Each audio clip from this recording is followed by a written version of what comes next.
Évangile de Matthieu, chapitre 13.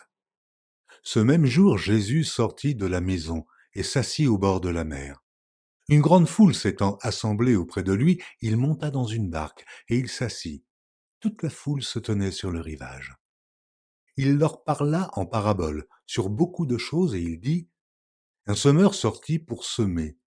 Comme il semait, une partie de la semence tomba le long du chemin. Les oiseaux vinrent et la mangèrent.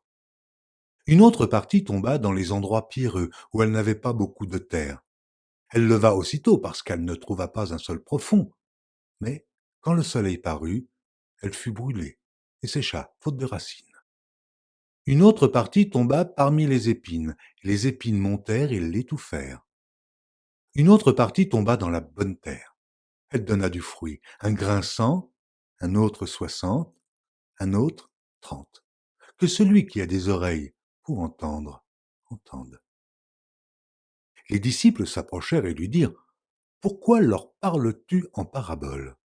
Jésus leur répondit, « Parce qu'il vous a été donné de connaître les mystères du royaume des cieux, et que cela ne leur a pas été donné. Car on donnera à celui qui a, et il sera dans l'abondance.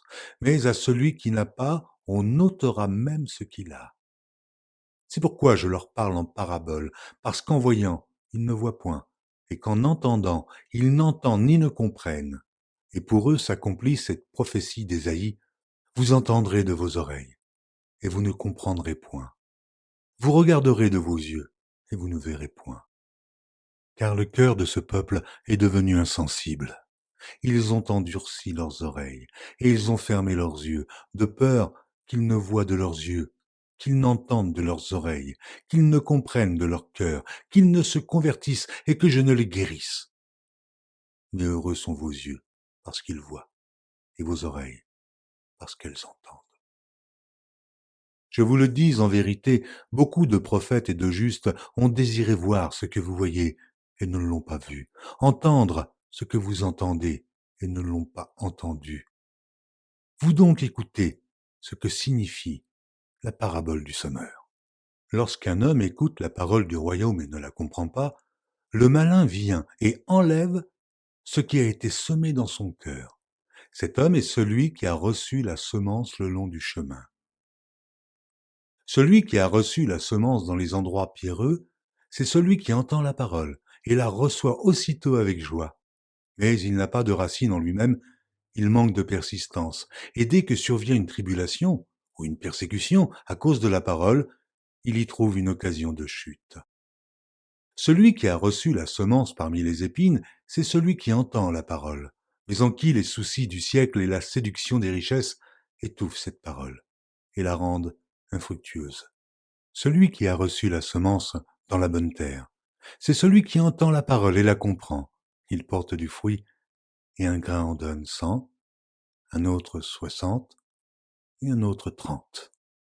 Il leur proposa une autre parabole, et il dit, le royaume des cieux est semblable à un homme qui a semé une bonne semence dans son champ, mais, pendant que les gens dormaient, son ennemi vint, sema de l'ivraie parmi le blé, et s'en alla. Lorsque l'herbe eut poussé et donné du fruit, l'ivraie parut aussi.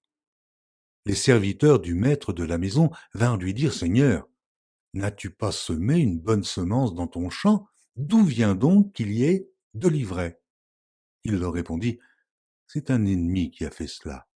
Et les serviteurs lui dirent, veux-tu que nous allions l'arracher? Non, dit-il, de peur qu'en arrachant l'ivraie, vous ne déraciniez en même temps le blé.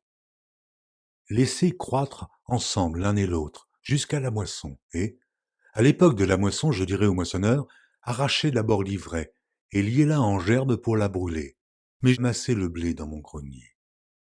Il leur proposa une autre parabole, et il dit, le royaume des cieux est semblable à un grain de sénévé qu'un homme a pris et semé dans son champ. C'est la plus petite de toutes les semences, mais, quand il a poussé, il est plus grand que les légumes et devient un arbre, de sorte que les oiseaux du ciel viennent habiter dans ses branches. Il leur dit cette autre parabole. Le royaume des cieux est semblable à du levain qu'une femme a pris et mis dans 3 mesures de farine jusqu'à ce que la pâte soit toute levée.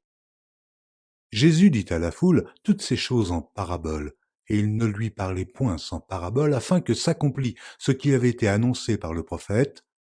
J'ouvrirai ma bouche en parabole, je publierai des choses cachées depuis la création du monde. Alors il renvoya la foule et entra dans la maison. Ses disciples s'approchèrent de lui et dirent: Explique-nous la parabole de l'ivraie du champ. Il répondit: Celui qui sème la bonne semence, c'est le Fils de l'homme. Le champ, c'est le monde. La bonne semence, ce sont les fils du royaume. L'ivraie, ce sont les fils du malin. L'ennemi qui l'a semé, c'est le diable. La moisson, c'est la fin du monde. Les moissonneurs, ce sont les anges. Or, comme on arrache l'ivraie et qu'on la jette au feu, il en sera de même à la fin du monde. Le Fils de l'homme enverra ses anges qui arracheront de son royaume tous les scandales et ceux qui commettent l'iniquité, et ils les jetteront dans la fournaise ardente où il y aura des pleurs et des grincements de dents. Alors les justes resplendiront comme le soleil dans le royaume de leur Père.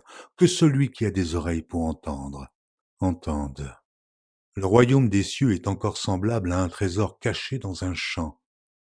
L'homme qui l'a trouvé le cache, et dans sa joie, il va vendre tout ce qu'il a et achète ce champ. Le royaume des cieux est encore semblable à un marchand qui cherche de belles perles. Il a trouvé une perle de grand prix, et il est allé vendre tout ce qu'il avait et l'a achetée. Le royaume des cieux est encore semblable à un filet jeté dans la mer et ramassant des poissons de toute espèce.